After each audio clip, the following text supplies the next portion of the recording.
Hello, bedtime thinkers, and welcome to the Bedtime Discoveries, a quiet little place where we wander through science, softly and slowly, to ease the mind into calm and gently prepare for rest.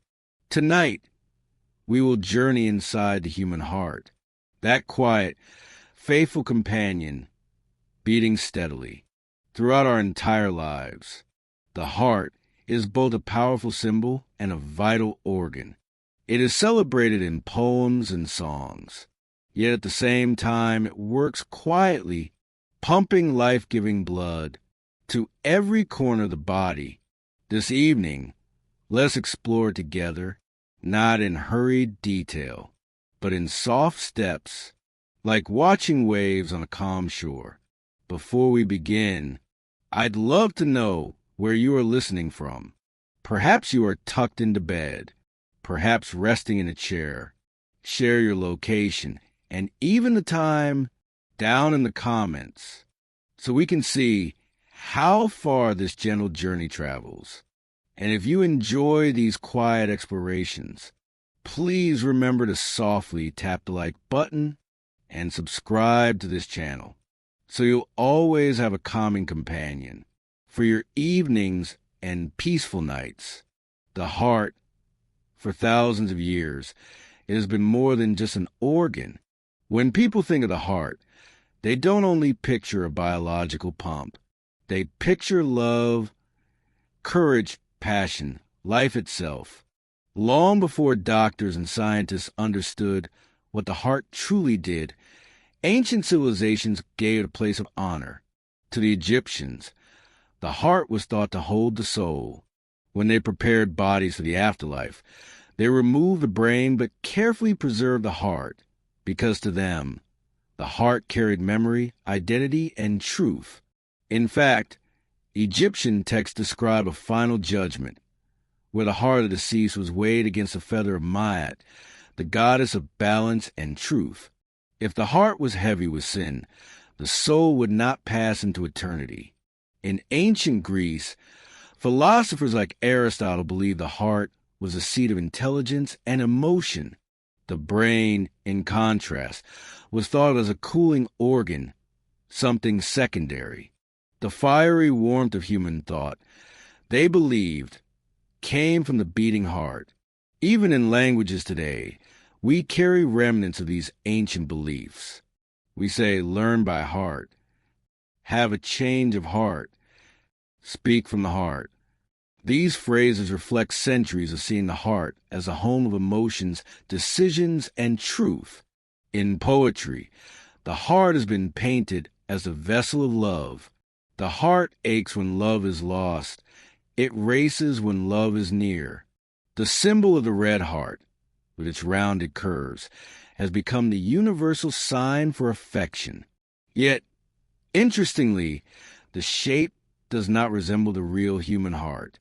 Historians believe the symbolic heart may have originated from the leaf of a plant called silphium, once used as medicine, and even as a form of birth control in ancient times. Its seed pods were heart-shaped, and over centuries, this image merged with the idea of romance until the heart symbol we know today was born. But symbolism has not been limited to love. In medieval times, the heart was also the seat of bravery. Knights were called lion-hearted, their courage believed to beat within their chests.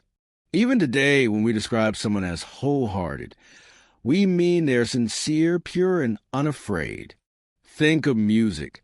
How many songs across cultures have been written about the heart?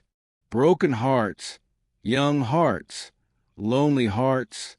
Each lyric speaks not to the biology of the organ, but to its deep symbolic connection to human experience. When we pause and reflect on this, we realize that the heart has always lived in two worlds. One world is symbolic, woven through stories, poems, art, and language. The other world is biological, grounded in tissues, vessels, and rhythm. And in this keynote, we will slowly explore how these two worlds meet. So, as you let your mind wander, Imagine your own heart not just as a pump, but as a storyteller, beating quietly beneath your ribs, carrying the memory of ancient beliefs, the way of emotions, and the steady flow of life itself. Now, let us gently move from the symbolic heart into the physical one. Within your chest, a little left of center, sits an organ about the size of your fist. Not large, not commanding in appearance, yet endlessly vital. The human heart is made of a special type of muscle called cardiac muscle. Unlike the muscles in your arms or legs, you cannot command it to move. It beats without your conscious thought tirelessly through day and night. From the moment you are born until the moment life ends, the heart works without pause. Imagine this. By the time an average person reaches the age of 70, their heart will have beaten more than 2.5 billion times. Each beat is a whisper of life, a rhythmic pulse that echoes through every cell in your body. The structure of the heart is beautifully simple, yet powerful. It is a pump, a living engine that keeps blood flowing, carrying oxygen to the body and bringing carbon dioxide back to the lungs. Every drop of blood you have passes through the heart again and again, guided by its steady contractions. Scientists often marvel at its endurance. Other organs can rest. Muscles in your body can tire, ache, and recover, but the heart, it never rests. Even in sleep, it works quietly, adjusting itself to your state of dreaming. Its cells are rich with mitochondria, the tiny powerhouses of life, allowing them to keep beating without tiring. And yet, this organ, so central to life, is also delicate. If starved of oxygen for even a few minutes, its tissue begins to suffer. This is why blocked arteries can be dangerous, why doctors work so carefully to keep the heart supplied with fuel. When you place a hand on your chest and feel your heartbeat, you are touching both biology and mystery. It is muscle, electricity, and chemistry, but it is also a reminder that you are alive here in this moment. The heart whispers in rhythms, sometimes racing with excitement, sometimes slowing with rest. It is always listening to your body's needs. And this, perhaps, is why humans through history have seen the heart as more than just tissue. It feels like the center of being. The most enchanting thing about the heart is how it stands at the intersection of meaning and mechanism. On one hand, it is purely biological, a muscle, a pump, an organ that follows natural laws. On the other hand, it feels like the keeper of emotions, the voice of the soul. Why is this? Perhaps because the sensations of the heart are so closely tied to how we feel. When you are afraid, your heart races. When you are calm, it slows. When you see someone you love, it seems to flutter. These physical changes blend seamlessly with emotions, creating the illusion that the heart itself is feeling. Modern science has shown us that emotions truly begin in the brain, in the intricate web of neurons. Yet the heart responds so quickly, so faithfully, that it feels as though it shares in those emotions. This partnership between brain and heart is what makes the metaphor so powerful. Think of the moments in life when your heartbeat was unforgettable. The nervous thump before speaking in front of a crowd. The wild rhythm of falling in love. The heavy pounding of grief. These experiences carve deep memories, making the heart a companion to the mind. And in this dual identity, the heart teaches us something profound, that science and symbolism need not be opposites. The heart is both a machine of flesh and blood and a vessel of meaning and story. It connects the rational and the poetic, the physical and the emotional. As you rest now, listening softly to these words, perhaps you can imagine your own heart not only as a pump of life, but also as a storyteller within you. Each beat carries oxygen, yes, but also carries your history, your experiences, your dreams. It carries the symbolic weight of being human. The heart is both science and poetry, both organ and symbol. And in this gentle balance, it continues its steady song of life. Close your eyes for a moment and imagine your own chest. Beneath the layers of skin, beneath muscle and bone, lies a small but tireless organ. The heart does not sit perfectly in the middle, as many drawings in childhood textbooks might suggest. Instead, it leans slightly to the left, nestled deep within the protective cage of the rib cage. The rib cage, like a guardian, forms a strong shield around the heart and lungs. Each rib curves gently, creating a dome that protects the delicate organs beneath. The breastbone or sternum lies at the center, and just behind it, slightly leftward, rests the heart. If you place your hand on the left side of your chest, just beneath the nipple line, you can feel it, a subtle thump, a pulse, reminding you that it is always there. Doctors often press a stethoscope to this area to listen to the rhythm of life. They know exactly where the heart lies and how its position can vary slightly from person to person. Interestingly, not all hearts rest in the same place. Most people's hearts are tilted left, but a rare condition called dextrocardia places the heart on the right side of the chest.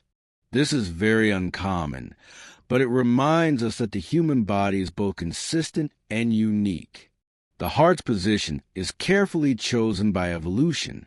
It rests between the lungs, in a space called the mediastinum. This location allows it to receive oxygenated blood directly from the lungs on either side, and then send that life-giving blood outward to the aorta, the great artery that arches upward before descending to feed the entire body. It is a quiet but central location, protected yet connected, hidden yet ever present. And though the heart is tucked safely inside, the sound it makes, the rhythms it creates travel outward, allowing doctors and even ourselves to hear its music. That simple fact, that you can place your ear against someone's chest and hear their heartbeat, is profoundly human. It is a sound of closeness, intimacy, and life itself. So, when we ask, where's the heart? The answer is both simple and poetic. It is behind the sternum, slightly left of center, but it is also in the places where we listen for life, in the spaces where touch can meet pulse, and in the awareness that it beats constantly, unseen but always nearby. Now let's turn gently to its size. The heart is often compared to the size of a fist, and for most people, this is true. If you make a loose fist right now, that is roughly the size of your own heart. Not very big. When you consider the work it does, despite being small, the heart is astonishingly powerful. Every day, it pumps about 7,500 liters of blood through your body.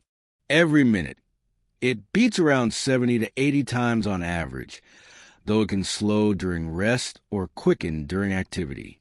That tiny organ in your chest pushes life through an intricate network of vessels more than 60,000 miles long. To imagine this, picture a thread wrapping around the earth more than twice. That is the distance your blood vessels could cover, and your heart fuels them all. Children's hearts are naturally smaller. As they grow, their hearts expand, increasing in strength and capacity. A newborn's heart beats very quickly, sometimes 120 to 160 times per minute, because its size requires more frequent pumping to circulate blood effectively. As we age, the heart grows, slows, and adapts. The size of the heart is not only shaped by growth, but also by experience. Athletes, for example, often develop larger, stronger hearts, especially in endurance sports like long-distance running or swimming. Their hearts adapt to the constant demand for oxygen, building stronger muscle walls and greater capacity. This adaptation, sometimes called athlete's heart, is a reminder how living organs are shaped by the lives we lead. But a heart can also become enlarged for unhealthy reasons, such as disease or high blood pressure. In those cases, the heart struggles, working harder than it should, and its size reflects the strain. In such moments, the heart size is not a mark of strength, but of stress. So while the metaphor of a big heart is a beautiful one in language, in biology, balance is the key. A healthy heart does not need to be large. It needs to be efficient, steady, and cared for. And yet, how extraordinary it is that something so small, something no bigger than the palm of your hand, carries your entire body's lifeblood moment after moment, year after year. When we think of the heart's location and size together, a beautiful paradox emerges. The heart is hidden deep, yet its presence is easily felt. It is small, yet its influence is vast. People across cultures often instinctively gesture to the left side of their chest when speaking of love, emotion, or truth. This is not simply symbolic. It is grounded in the very real sensation of feeling the heartbeat strongest in that area. When emotions stir, when adrenaline flows, the pounding in the chest becomes undeniable. We feel it not in the brain, though the brain creates the emotion, but in the heart. This is why, in human perception, the heart seems like the true seat of feeling. Doctors, scientists, and artists alike have been fascinated by this. Medical students carefully learn the heart's anatomical landmarks, between the second and fifth ribs, leaning left, sitting behind the sternum.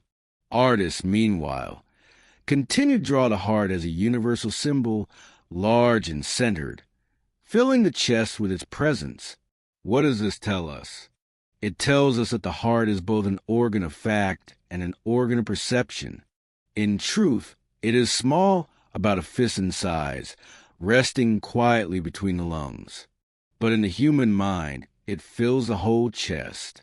It dominates our sense of life because we can feel it so vividly. Imagine, for a moment, lying down in silence, your hand gently resting on your chest.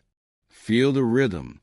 It is not loud but steady, not large but significant.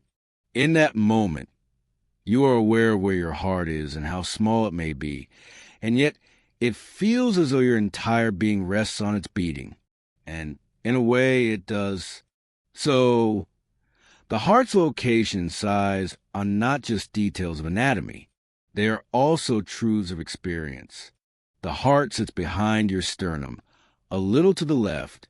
It is about the size of your fist.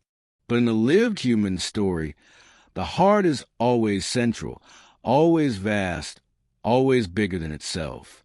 This is the beautiful truth of the heart. Small, hidden, precise, yet endless in meaning, felt across body, mind, and soul. Imagine, if you will, a small but elegant house, a house inside your chest. This house has 4 rooms, each with its own purpose, each with its own rhythm of activity. These are the 4 chambers of the human heart. The heart is not a single hollow space. Instead, it is divided into 2 halves, left and right, and each half has 2 rooms, an atrium above and a ventricle below. The atria are like welcoming halls, gentle spaces where blood first arrives. The ventricles, by contrast, are like powerful engines, strong chambers that push blood outward with force. Together, these 4 chambers create a graceful cycle of receiving and sending, filling and emptying, resting and contracting. On the right side of the heart, the right atrium and right ventricle work together. Their job is to collect blood returning from the body, blood that has already delivered its oxygen, and to send this blood to the lungs, where it can be refreshed with oxygen once again. On the left side, the left atrium and left ventricle take charge. They receive freshly oxygenated blood from the lungs, and then send it out to the rest of the body, delivering fuel to every cell. The design is simple yet profound. For chambers, two sides, one rhythm. And every beat of your life depends on this house inside your chest, this steady coordination of rooms that never rest. It is almost poetic to imagine your heart as a dwelling, a place where blood passes through like a guest, greeted at the doors, guided down the halls, and then sent onward to its journey. Each chamber plays its role faithfully, quietly, in a cycle so seamless we hardly notice it at all. But when we look closer, we see the beauty of this design, and we begin to understand how every part of the heart, every chamber, matters in the grand flow of life. Let us step gently now into the right side of the heart.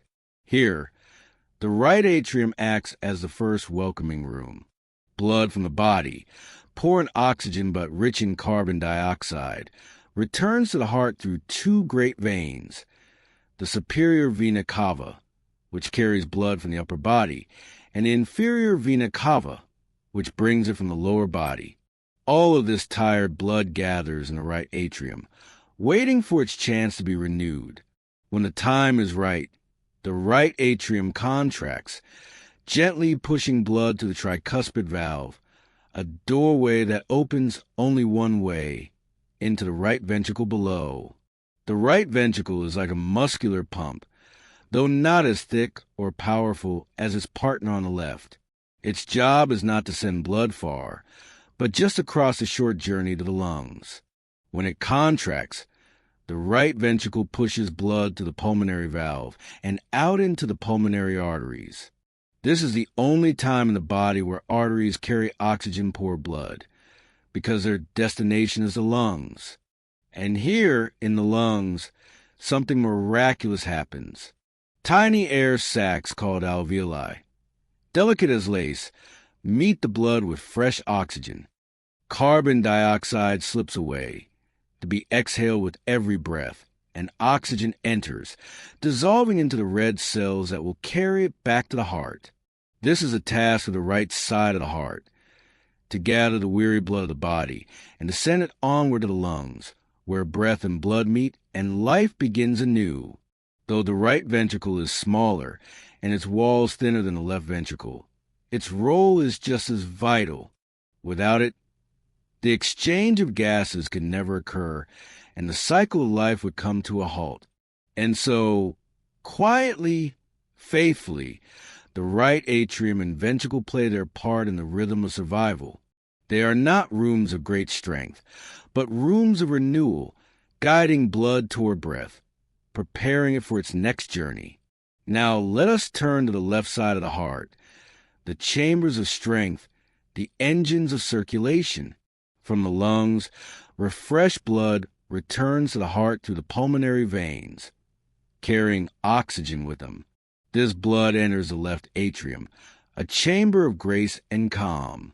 Like its partner on the right, the left atrium gently contracts, pushing blood through a doorway, the mitral valve, into the left ventricle below.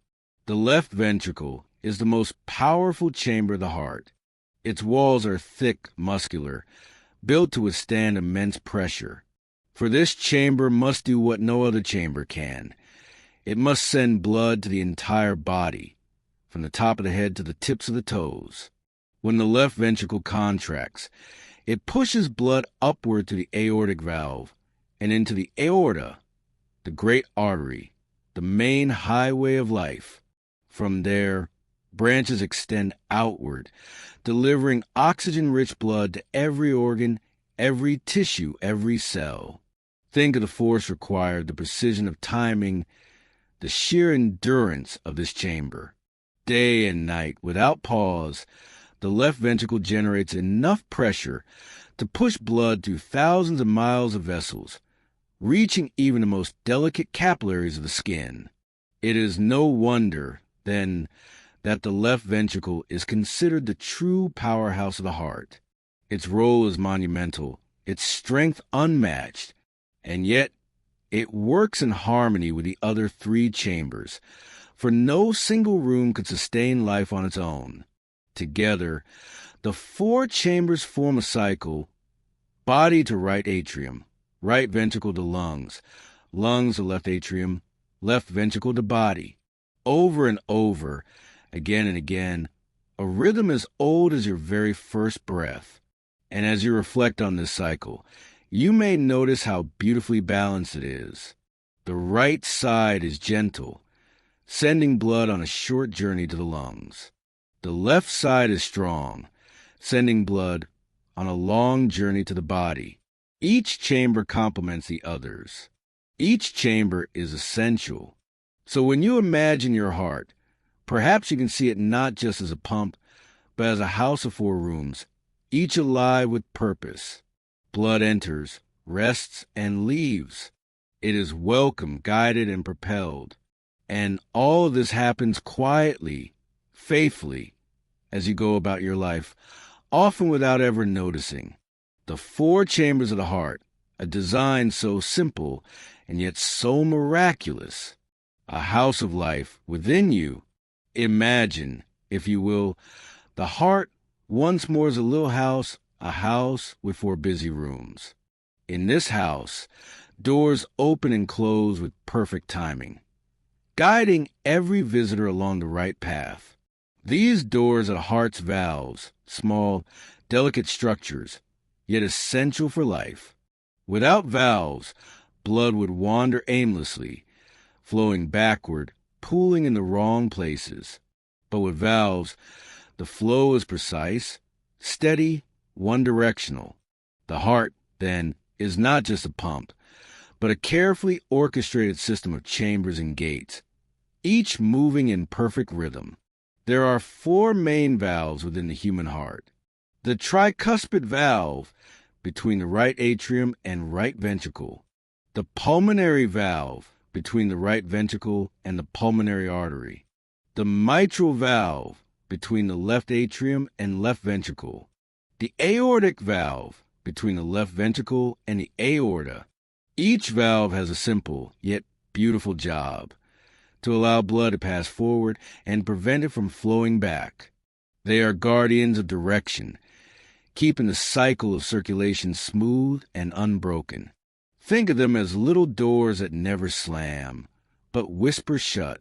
They open with each contraction, close with each relaxation, responding not to command, but to pressure, the gentle differences in force that guide their movement.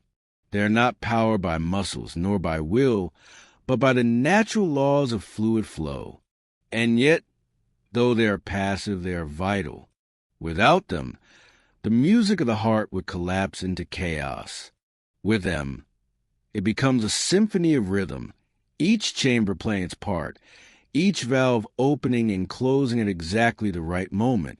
So when you hear the steady lube-dub of your heartbeat, you are listening to valves at work. The lube is the sound of the mitral and tricuspid valves closing, while the dub is the sound of the aortic and pulmonary valves closing. These tiny flaps of tissue, thinner than paper, create the most recognizable sound of life itself. The heart, then, is not only a pump, it is a house with doors, a song with rhythm, a story with structure. And the valves are the storytellers of direction, making sure blood always knows where to go. Let us now step closer gently and look at each valve in turn. The tricuspid valve sits on the right side of the heart, between the right atrium and right ventricle. Its name comes from its 3 cusps or flaps, which open and close like delicate curtains. When blood gathers in the right atrium, the valve opens, allowing it to fall into the right ventricle. When the ventricle contracts, the valve snaps shut, preventing blood from flowing back upward. In this way, the tricuspid valve ensures that blood moves only forward, from atrium to ventricle, from body to lungs. Below it lies the pulmonary valve, which opens from the right ventricle into the pulmonary artery. This valve has just 3 small cusps shaped like tiny half-moons, which is why it is called a semilunar valve. When the right ventricle contracts, the pulmonary valve opens and blood rushes toward the lungs. As soon as the contraction ends, The valve closes, stopping blood from returning. It is a simple gate, but its timing is everything. On the left side of the heart, we find the mitral valve, one of the most famous of all. Its name comes from its resemblance to a bishop's mitre, a kind of ceremonial hat with two peaks. Unlike the tricuspid, it has only two flaps. It rests between the left atrium and left ventricle, unlike its right-sided partner. It opens to let blood pass downward, then closes to prevent any backflow. The mitral valve is especially strong, for it stands guard before the mighty left ventricle, whose contractions are the most powerful in the body. And finally, we come to the aortic valve, the grand exit door of the heart. It sits at the top of the left ventricle, opening into the aorta. When the left ventricle contracts, the aortic valve opens wide, letting blood surge forward into the great artery of the body. When the contraction ends, the valve closes with gentle snap, ensuring no blood falls back into the ventricle, like the pulmonary valve. It is a semilunar design, perfectly shaped to handle the high pressure of the left ventricle's force. Each of these four valves has its own structure, its own strength, its own elegance, but together they work as one. For doors, for guardians, guiding blood through the endless cycle of life. And though we rarely think of them, they never rest. Open, close, every second, every hour, every day of our lives. Their movement is silent, except for the sounds we hear as heartbeat, and their dedication is eternal. The valves of the heart are, in many ways, unsung heroes. We notice the chambers, the muscles, the great vessels, but the valves, though small, give the heart its order. Without them, there would be only turbulence. With them, there is a river of perfect direction. Consider what would happen without valves. Blood would surge forward with each beat, but then fall back, pooling in the wrong chambers, reducing efficiency, straining the heart. Life would falter. It is the valves that prevent this, turning chaotic flow into purposeful circulation. There is a poetry in their design. They do not use energy. They do not command. They respond quietly to the subtle pressures of each heartbeat. When the pressure on one side is greater, the valve opens. When the pressure shifts, it closes, always in tune with the rhythm, always obedient to the laws of nature. And perhaps this is why the heart feels so symbolic to us, because within its chambers we find not only strength, but also gentleness. The valves remind us that power needs guidance, that force needs direction, that even the strongest muscle cannot serve its purpose without the quiet control of tiny, delicate structures. In medicine, when valves fail, we see the importance of their work. A leaky valve, known as regurgitation, lets blood slip backward. A stiff valve, called stenosis, resists opening. In either case, the cycle is disturbed and the body feels the strain. Yet with modern science, doctors can repair or replace these valves, sometimes even with artificial ones made of metal, fabric, or specially treated animal tissue. In this way, human ingenuity supports the timeless design of nature. But when valves are healthy, they are nearly invisible. We do not feel them. We do not think of them. They simply work, moment by moment, beat by beat, opening and closing with soft precision. So, as you listen to your heart beat the gentle lube-dub that has always been with you, remember that you are hearing valves at work, tiny flaps of tissue guiding rivers of blood, quiet guardians without which life could not go on. And in their silence and their simplicity, they show us something profound, that life depends not only on strength but on direction, not only on power but on guidance. The valves of the heart remind us of this balance, the balance that beats within you always, If you were to imagine your bloodstream as a river, it would not be one single shade. Instead, it would shift, it would change, depending on where the river has traveled and what it carries. In truth, there are two main kinds of blood flowing inside you, oxygen-rich and oxygen-poor. Though they are both red, they are not the same. Oxygen-rich blood carries the brightness of life. It shines with vivid scarlet, a brighter hue, because the red blood cells within it are filled with oxygen molecules, bound to hemoglobin, their special protein carrier. This is the blood that leaves the lungs, surging with energy, ready to nourish the body. Oxygen-poor blood, by contrast, is darker, deeper, like crimson in shadow. It is not truly blue, though many diagrams paint it this way for clarity.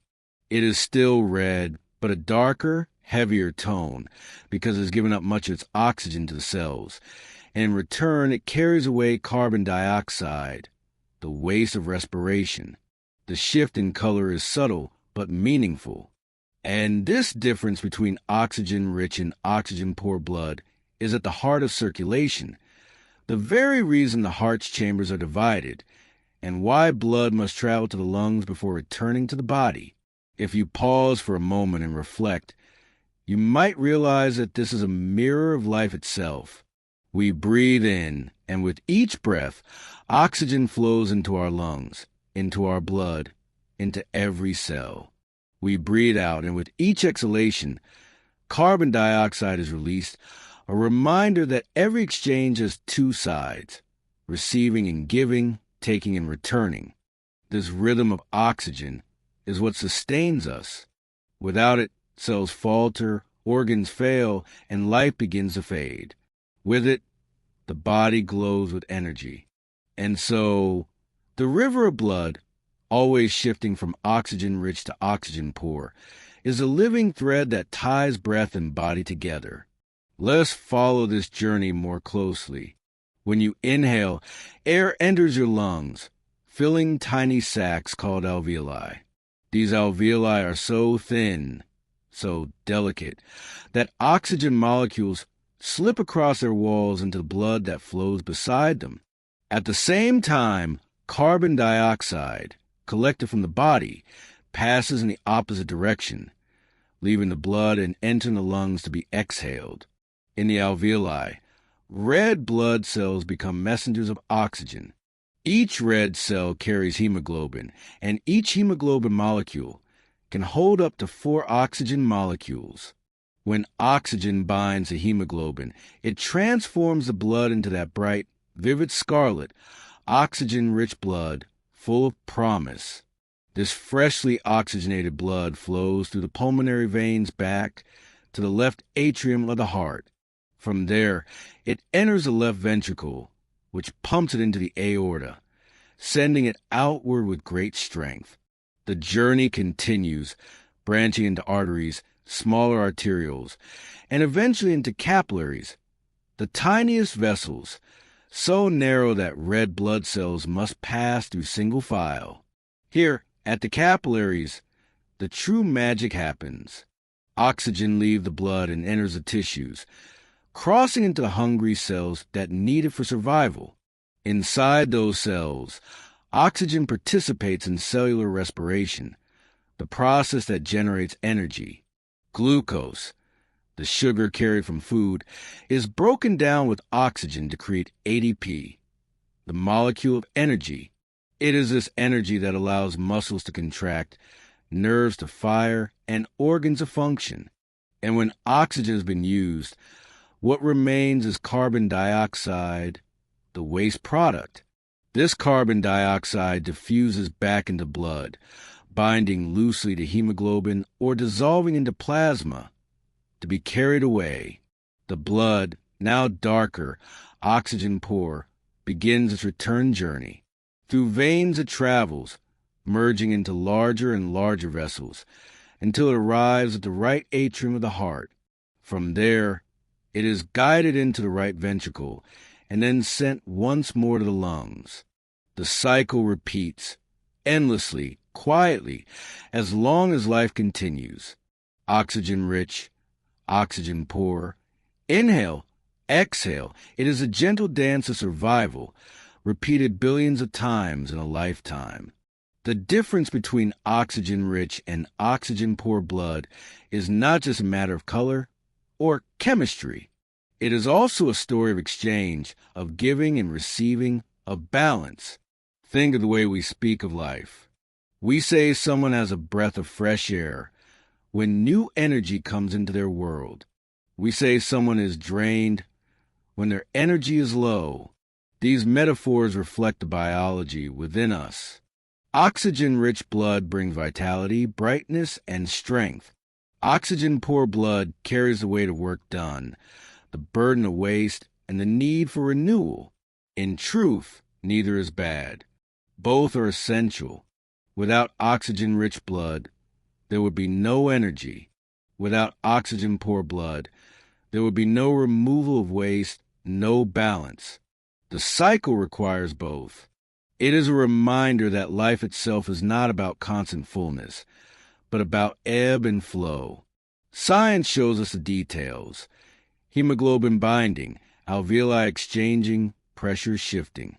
But symbolism shows us the meaning, the constant renewal, the partnership between lungs and heart, the way every breath keeps the river moving. And so, when you breathe slowly now in and out, you can feel yourself participating in this eternal cycle.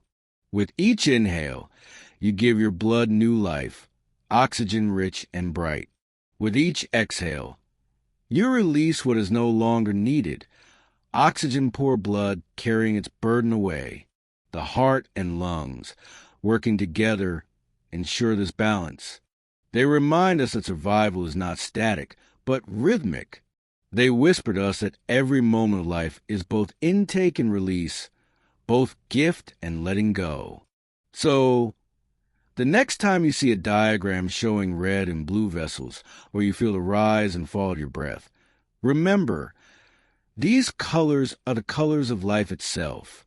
Oxygen-rich and oxygen-poor, endlessly cycling, endlessly renewing, sustaining you, quietly, always. When you place your hand over your chest, you may feel a steady rhythm, lube-dub, a sound so familiar, yet so easily forgotten in daily life. This rhythm is a heartbeat. But what gives rise to this sound? What makes the heart contract again and again, without pause, day and night, from the moment of your birth until your very last breath? The answer lies in something invisible, something electric. The heart is not just a pump of muscle. It is also a living conductor of electricity. Within its walls are special cells, unlike ordinary muscle cells. These cells can generate tiny electrical signals all by themselves, without needing your conscious command. At the very top of the right atrium lies a small cluster of these cells, known as the sinoatrial node or SA node, often called the heart's natural pacemaker. The SA node is the origin of the heartbeat. It sends out electrical impulses in a steady rhythm, like the soft tapping of a conductor's baton before an orchestra begins. When this signal spreads across the atria, the thin upper chambers of the heart, the muscle fibers respond. They contract, gently pushing blood downward into the ventricles. Almost instantly, the signal pauses, waiting at a small bridge of tissue called the atrioventricular node, or AV node. Here, the signal slows just for a fraction of a second, like a breath held before release. This pause is essential. It gives the ventricles time to fill with blood. Then, with perfect timing, the signal continues. It travels down special pathways through the bundle it is and into delicate fibers known as Purkinje fibers. These fibers spread throughout the ventricles, carrying the message of contraction to every corner. The ventricles respond powerfully, contracting together, sending blood upward and outward into the lungs and into the rest of the body. This sequence repeats itself over and over, producing a familiar lube dub of the heartbeat. The lube is the sound of valves closing after the atria contract, and the dub is the sound of valves closing after the ventricles release their surge. What is remarkable is that this entire process is self-sustaining. The SA node does not require your conscious thought, nor does it wait for your nervous system to command it. It is automatic, intrinsic, and dependable. Even when removed from the body, a heart can continue to beat for a time because its pacemaker cells generate rhythm on their own. This is the silent conductor within you, leading an orchestra of muscle fibers, valves, and vessels, a symphony of electricity, transformed into motion, transformed into life. Electrical activity in the heart is not random. It follows precise laws of physiology. The tiny cells of the SA node contain ion channels, microscopic gates that open and close, allowing charged particles, sodium, potassium, calcium, to flow in and out. This flow creates a wave of electricity, a change in voltage that moves across the heart's tissue. Every heartbeat begins with this wave. Like a spark, it ignites the atria. As the signal moves, it is not chaotic, but organized. The timing is everything. If the atria and ventricles contracted together, blood would be trapped and circulation would fail. Instead, the electrical system ensures order. Atria first, ventricles second, pause, then release. Doctors can measure this electrical activity using the electrocardiogram or ECG on paper or on a screen. It appears as a series of waves and spikes. Each wave has meaning. The P wave reflects atrial activation. The QRS complex reflects ventricular contraction. The T wave reflects recovery, as the cells reset for the next beat. Though simple in appearance, this tracing holds the secrets of rhythm, strength, and health. Sometimes, the rhythm may falter.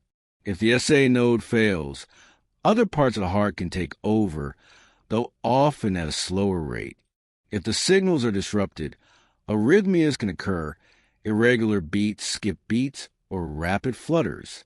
These disturbances remind us of how delicately balanced the system is. And yet, for most of us, the rhythm holds steady, hour after hour, without a thought, without a command. The beauty of this system is its adaptability. When you rest, your heart slows, conserving energy, beating softly, calmly. When you exert yourself, the signals quicken, the rhythm accelerates, delivering oxygen faster. When you feel emotions, fear, love, excitement, chemicals released in your body adjust the heart signals, making the beat quicken or soften in response. It is as though the heart listens not only to the body's needs, but also to the mind's whispers. A thought, a memory, a surge of adrenaline, and the heart responds. The electrical signals that begin in a cluster of cells ripple outward, shaped by both biology and experience, until they become the pulse beneath your fingertips. If you think about it, rhythm is everywhere. The rising and falling of waves, the cycles of the moon, the inhale and exhale of breath, and deep within you, the beat of the heart. It is not only a physiological necessity, it is also a profound symbol of continuity, of presence, of being alive. The heart's electrical signals create this rhythm, this endless sequence of lube-dub, lube-dub. Each beat is a marker of time, a reminder that you exist in this moment. It is steady, reliable, and yet also personal. No two heartbeats are exactly the same. Your rhythm is uniquely yours, shaped by your genetics, your health, your experiences. In poetry and music, the heartbeat is often invoked as the essence of life. Lovers speak of hearts beating faster when near one another. Parents listen to the tiny heartbeat of an unborn child as proof of life within. Drummers mimic the pulse in their rhythms, tapping into something primal that we all share. And yet, the science only deepens the wonder. To know that every heartbeat begins with the opening of tiny ion channels, with microscopic sparks traveling through specialized fibers, is to glimpse the elegance of biology. To know that this process is carried on since the first animals developed circulatory systems is to feel connected to all of life. When you lie down tonight, you may notice your heart slowing, settling into a restful pattern. Each beat is a gentle reminder of your body's resilience. Even in sleep, when your mind drifts through dreams, the heart continues, quietly, faithfully, guided by its own internal conductor. The heartbeat is rhythm. Rhythm is life. And the source of it all is electricity, invisible, silent, but powerful beyond measure. So, as you listen inward now, perhaps you can imagine the quiet spark traveling across your heart, setting the chambers in motion, creating the lube-dub that sustains you. It is the sound of survival, the music of existence, the soft pulse of forever. Imagine your heart beating gently, faithfully, every second of your life. It never pauses. It never rests completely, not even when you're deep in sleep. It works endlessly, pushing blood throughout the body, nourishing every organ, every cell with oxygen and nutrients. But have you ever wondered who nourishes a heart itself? The heart is like a tireless worker, pumping life to the body. Yet even this worker needs its own food, its own energy. That food, that energy, arrives through a very special set of blood vessels called the coronary arteries. The name coronary comes from the Latin word corona, meaning crown. These arteries form a crown-like network that encircles a heart, hugging its surface and feeding it with fresh, oxygen-rich blood. Without this supply, the heart muscle itself would grow weak, and the body's endless rhythm of life would falter. Close your eyes for a moment. Picture the heart as a glowing lantern, its walls pulsing with red warmth. Along the surface of that lantern run delicate, winding threads of light. Those threads are the coronary arteries. They branch and curl, wrapping the heart in a gentle embrace, carrying with them the very fuel that keeps the flame alive. Two main coronary arteries arise from the very root of the aorta. Just as the blood bursts out of the heart's left ventricle, on its way to the body, a portion of that blood is immediately diverted into these special vessels. It is as though nature whispers, "Before you give to others, take a small portion for yourself, so that you may continue giving." The left coronary artery quickly divides into two important branches, the left anterior descending artery, often called the LAD, and the circumflex artery. The LAD runs down the front of the heart, like a lifeline, supplying blood to the left ventricle, the chamber that must pump with the greatest strength. The circumflex artery, meanwhile, curves around the heart's side, feeding its outer walls, ensuring that no region is left without nourishment. On the other side lies the right coronary artery, which winds along the heart's surface, providing oxygen to the right side and the parts of conduction system that keep the heartbeat steady. Together, these vessels form a balanced, intricate system, so finely designed that even the smallest blockage can change everything. Think of a city at night, streets illuminated with golden lamps, electricity flowing through cables, keeping homes warm and lit. Now imagine that one street loses its current. The lamps grow dim. The houses go dark. The coronary arteries are like those electrical cables, feeding life into the heart. And if one cable is cut, darkness falls upon that neighborhood of muscle. But when everything flows smoothly, when blood runs freely through these crown vessels, the heart thrives. Every contraction is strong. Every beat is steady. Every cell within the heart wall receives the oxygen it longs for. This harmony of supply is what allows the heart to sustain a lifetime of work. Scientists often marvel at the elegance of the system, for the coronary arteries are not large highways.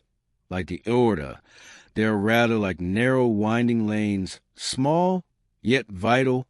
And just like in a city, even the smallest lane can be the most important one if it feeds a crowded and busy district. Imagine standing beside a quiet stream in the forest. The stream branches into many smaller rivulets, trickling between stones and roots, nourishing the moss, the flowers, the tiny life along its path. The coronary arteries are just such streams, flowing with liquid life, weaving over the heart's surface, carrying sustenance into every corner of its muscular walls. And because the heart never pauses, this flow never stops. Every minute, about 200 milliliters of blood course through these vessels, washing the heart with oxygen. Across a single day, that becomes nearly 300 liters of nourishing flow, dedicated solely to the organ that serves all others.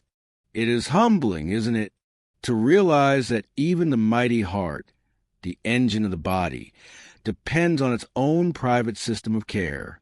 It cannot simply borrow from the blood that it pumps to the body. It must claim its own share directly, immediately, at the very start of circulation. This truth carries a quiet lesson for us. Just as a heart first takes for itself before giving to others, so too must we, in life, learn to care for ourselves. Only then can we continue to give, to love, to support those around us. The coronary arteries whisper this wisdom silently with every heartbeat. Let us drift a little deeper now into the winding pathways of the coronary arteries. When you picture them, don't imagine broad highways or great rivers.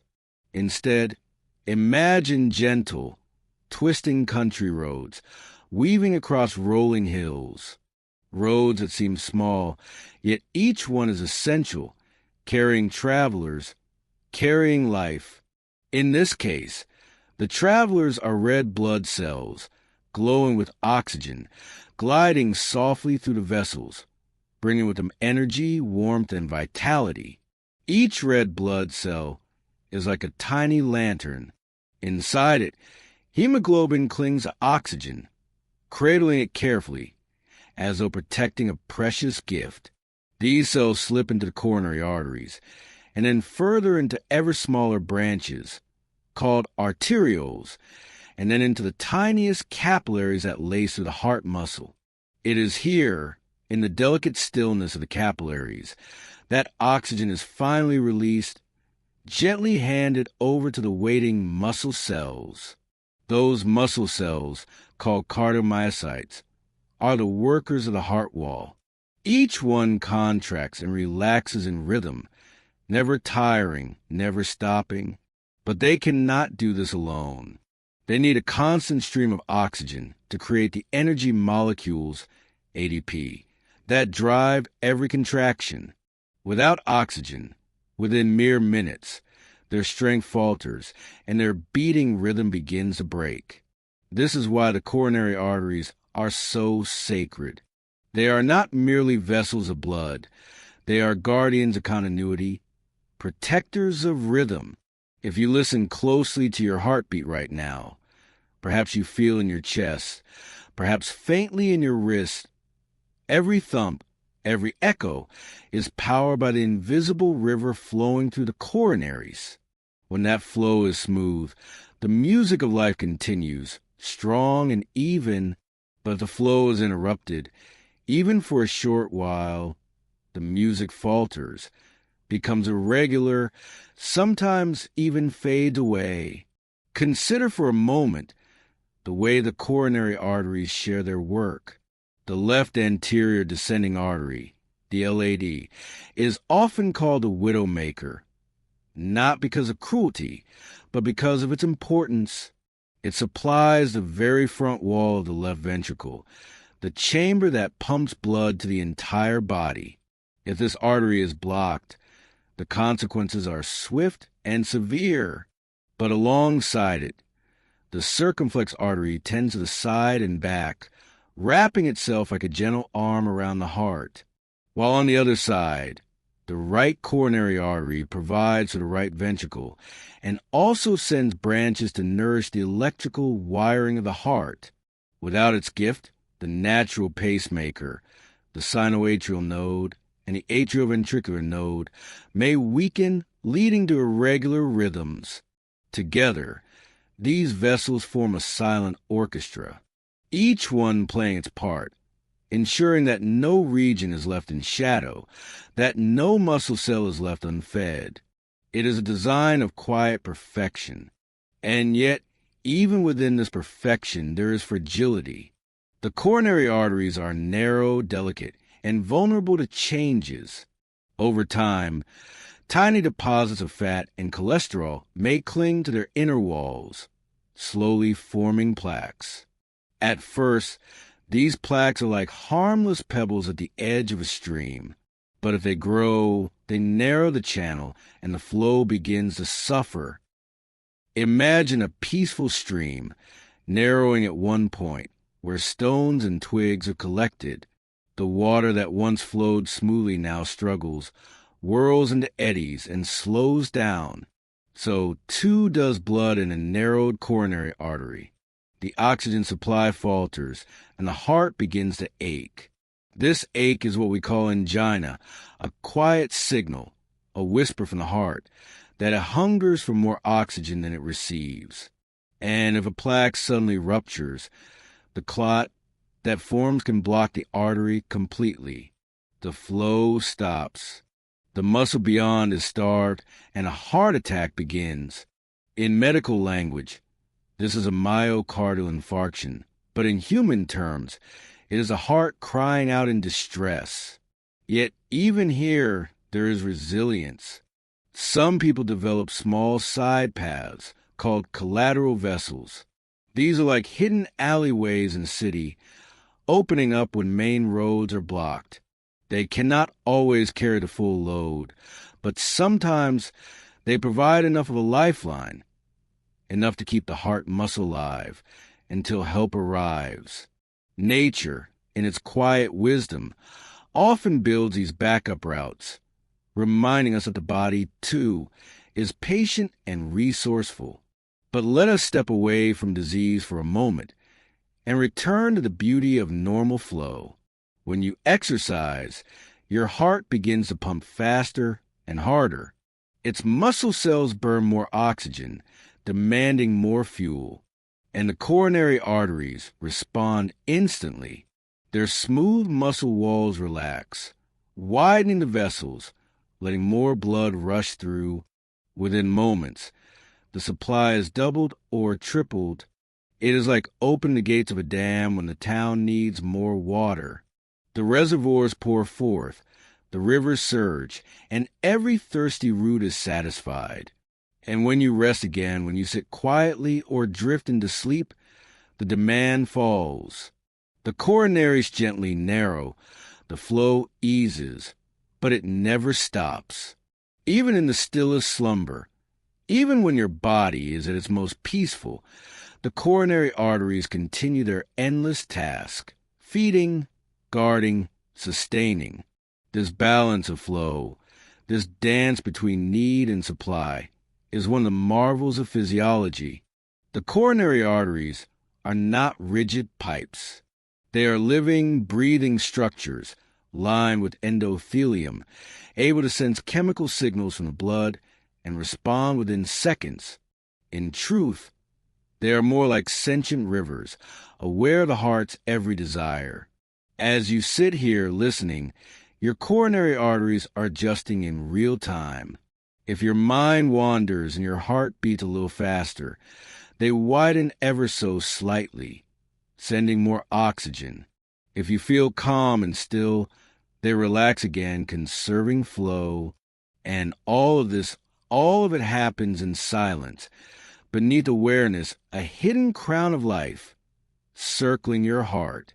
Now, let us wander further into the subtler poetry of the coronary arteries. If the heart is a lamp that never goes out, then the coronaries are the oil that feeds its flame. Without their flow, the light flickers, weakens, and fades. But with them, the glow remains steady, warming the entire body with every beat. It is beautiful to realize that the coronaries do not simply nourish muscle. They also preserve rhythm, protect memory, and sustain emotion, because the beating of the heart is more than a mechanical act. It is tied to who we are, to every breath, every moment we live. Think of the way the coronary vessels trace themselves across the surface of the heart. From above, they appear like delicate golden filigree, fine threads spun by a patient artist. Their branches divide again and again, creating a fractal pattern, smaller and smaller, until they reach the invisible capillaries. The design is so intricate, so precise, that no cell is left far from its lifeline. And yet, this entire system exists in constant motion. The heart is not still like a stone. It beats, it twists, it contracts and relaxes nearly 100,000 times a day. And with every motion, the coronary arteries move with it, bending and flexing, never breaking. Imagine tiny rivers laid across a restless landscape, yet never spilling, never snapping. A quiet miracle of resilience. But there is a secret, too. Unlike most arteries in the body, the coronaries receive most of their blood flow not during contraction, but during relaxation. When the heart squeezes, its muscle fibers press tightly together, compressing the small vessels. The flow almost halts, and only when the heart relaxes in diastole do the vessels open again, allowing a fresh wave of oxygen to surge in. This means that the coronaries live in harmony with the heartbeat. Each contraction is a pause, each relaxation a gift of nourishment. It is a rhythm within a rhythm, a hidden cycle inside the larger song of life. Perhaps, if you place your hand on your chest and feel your heartbeat now, you can imagine that each gentle thump is followed by a silent rush, a river of oxygen slipping into the heart's walls, restoring its strength for the next beat. In this way, the coronaries remind us of a deeper truth, that rest is as essential as effort, that even the strongest worker, the tireless heart, depends on moment of release, of letting go to receive what it needs. Without those pauses, the flow could not continue. Without diastole, there would be no life. Now, picture again those tiny red blood cells drifting through the vessels.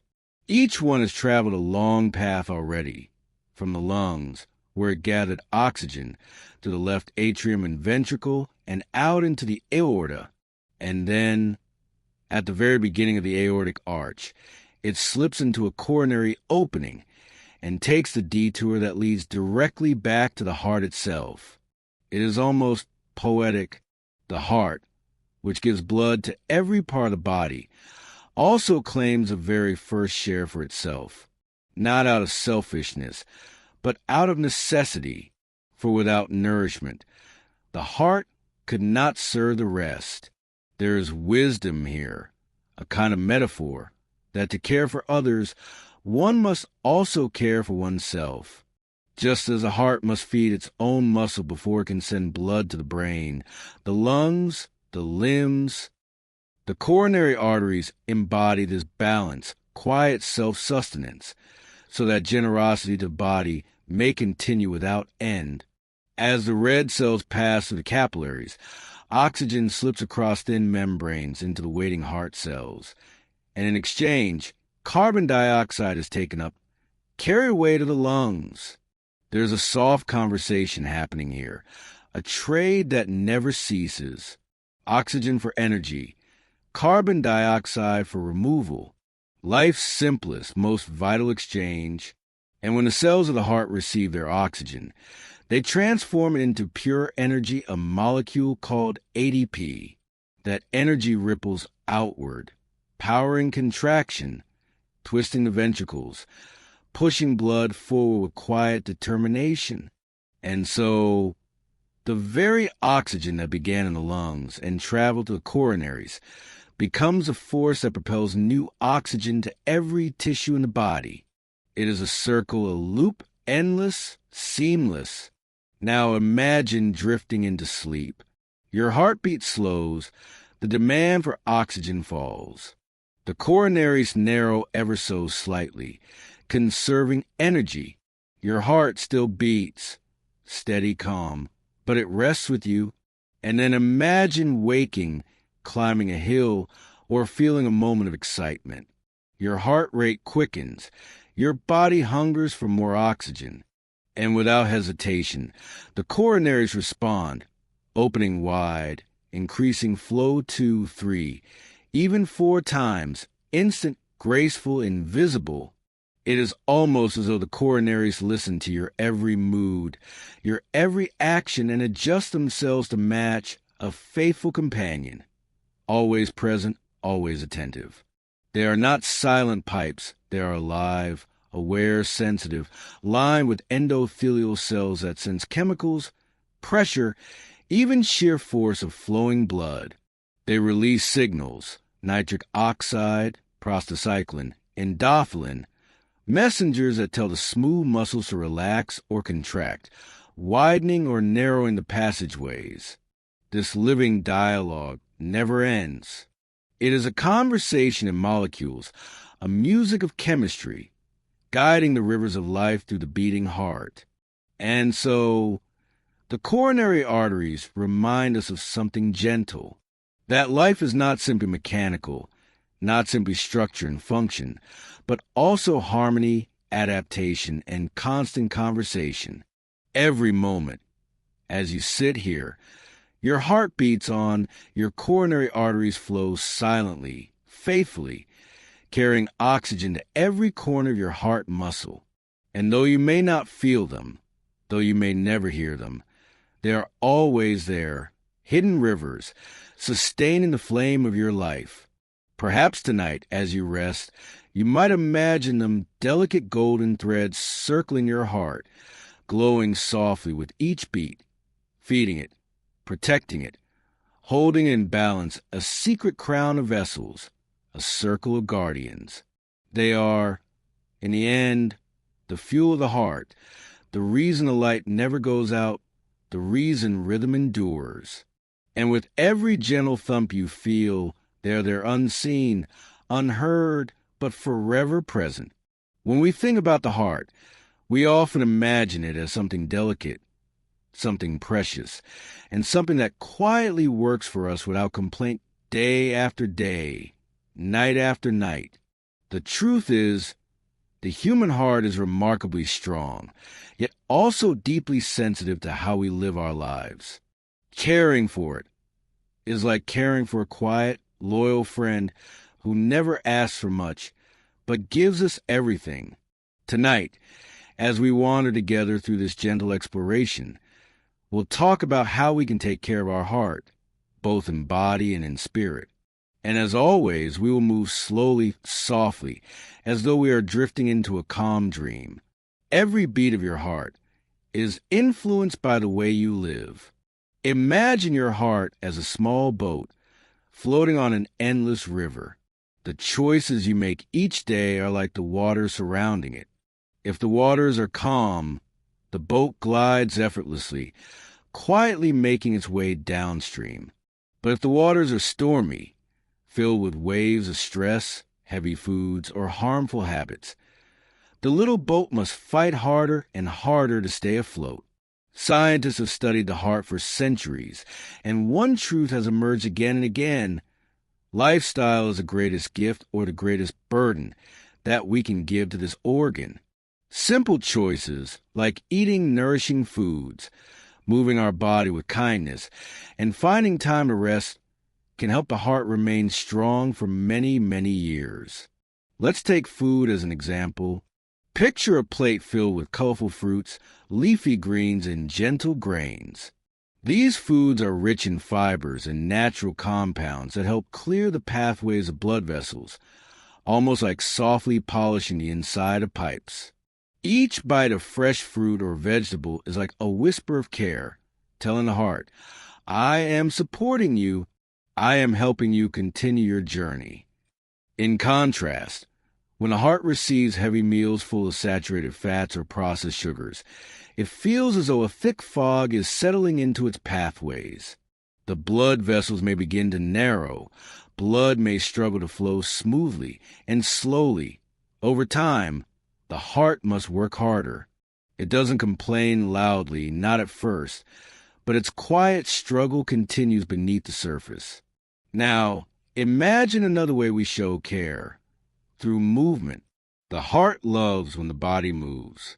You don't need to run a race or climb a mountain. Even a simple walk, taken slowly beneath the sky, tells the heart, you are not alone. I am here, supporting your rhythm. When you walk, when you stretch, or even when you dance softly in your living room, your heart becomes stronger. It learns to pump more efficiently. It builds resilience. Scientists call this cardiovascular fitness, but in a more poetic sense, it is the heart's way of smiling. Movement is a kind of love letter to the heart.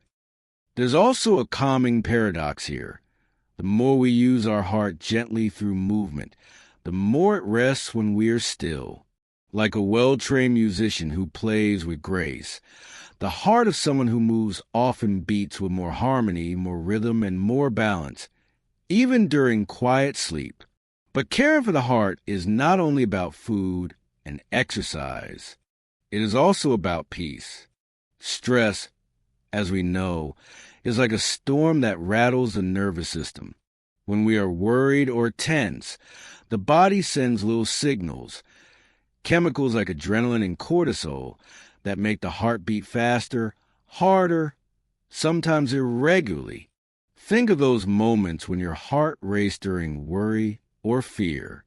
That was your body trying to prepare you, protect you. But if the storm of stress lasts too long, the heart becomes tired. It longs for calm. This is why finding time for deep breaths, for soft music, for gentle reflection is so important. When you breathe slowly, when you allow silence to wash over you, your heart feels it. It receives a message that the storm has passed. Scientists can even measure this. They see that in moments of deep relaxation, heart rate slows, blood pressure lowers, and the nervous system gently shifts into balance. It is as though the heart is being cradled, wrapped in a blanket of stillness. Let me tell you a small story. Imagine an elderly man who, for most of his life, ignored his heart. He smoked, he drank often, and he rarely moved his body. By the time he reached his late 50s, he was tired, his heart struggled, and doctors warned him that he had placed too much burden on this organ. But he decided to change.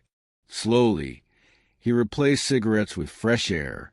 He swapped late nights of stress for evenings of quiet walks. He began eating fruits, drinking water, and finding moments of laughter. And with time, something remarkable happened. His heart began to heal. The body, you see, has a beautiful ability to restore itself if we offer it care.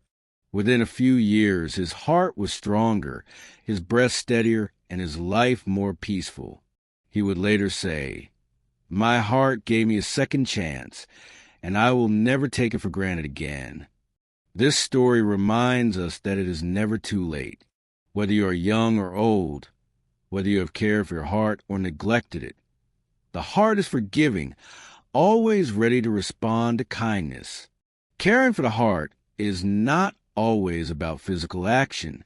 Sometimes it is about emotions, kindness, and connection.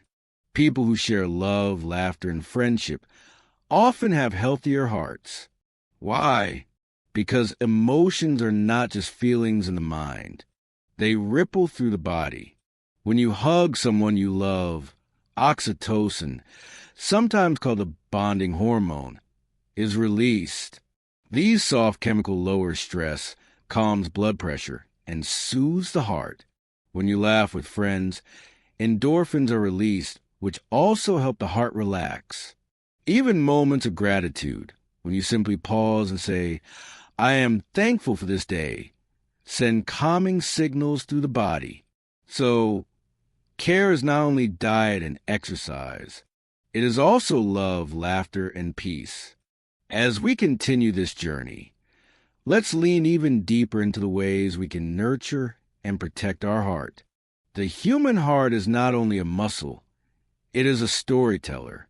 Every beat carries a memory of your choices, the echoes of your emotions, and the quiet whispers of your daily rhythms. To care for it fully, we must think about the long journey, a lifetime of connection, harmony, and balance. One of the most overlooked gifts we can give our heart is sleep. While the body lies still at night, the heart does not stop, but it does find moments of rest. During deep sleep, the heart rate slows, blood pressure lowers, and the entire cardiovascular system has a chance to reset.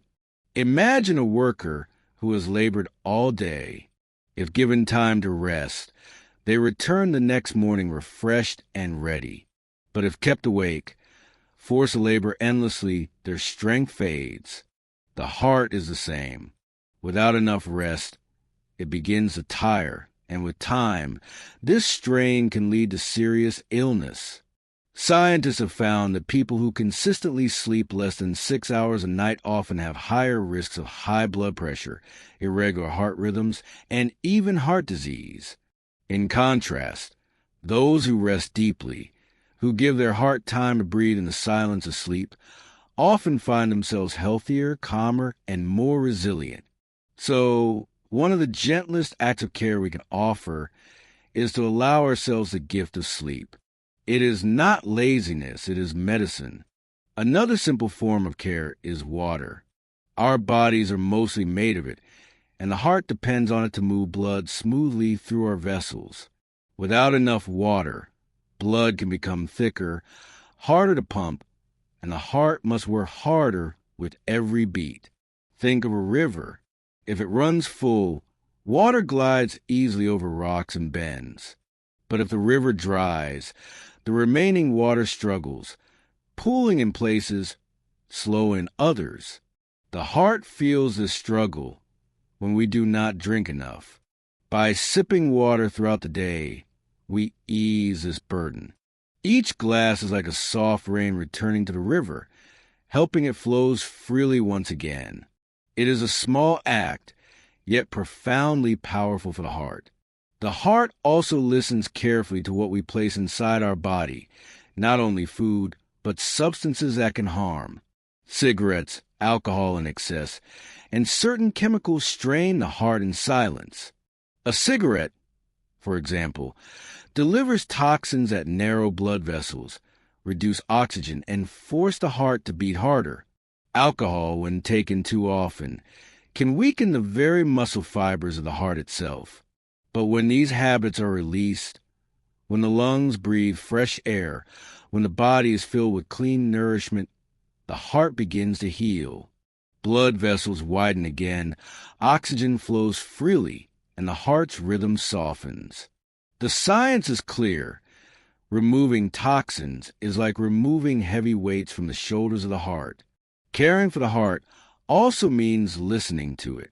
The heart has ways of whispering when it is troubled, a fluttering sensation, a heaviness in the chest, shortness of breath after little effort. These are not always signs of danger, but they are messages. The heart is saying, please notice me, please care for me. Far too often, people ignore these whispers, only to face louder cries later. Doctors and scientists encourage us to listen early. A simple checkup, a gentle conversation with a physician, can reveal so much, just as we would tend to a garden before weeds overtake it. Tending to our heart early keeps it flourishing. Finally, Let's speak of gratitude. This small, quiet practice has a profound effect on the heart. When people keep gratitude journals or simply pause to name the things they are thankful for, scientists have recorded changes in heart rhythms similar to those found in meditation. Gratitude softens the nervous system, lowers blood pressure, and eases tension in blood vessels. It is as though the heart, upon hearing the words "thank you," sighs with relief, saying, "Yes, I can rest now." And now, dear listener, as we come to the end of this journey through the mysteries of the human heart, may you feel a quiet rhythm within your chest, steady and calm, carrying you gently toward rest. Your heart has worked faithfully all day, and now, as night surrounds you, it too deserves peace. With every slow breath, allow it to soften, to release, to beat in harmony with the stillness of the night. May your dreams be gentle, may your rest be deep, and may your heart find comfort in the silence. Good night, sleep well, and let your heart be at ease.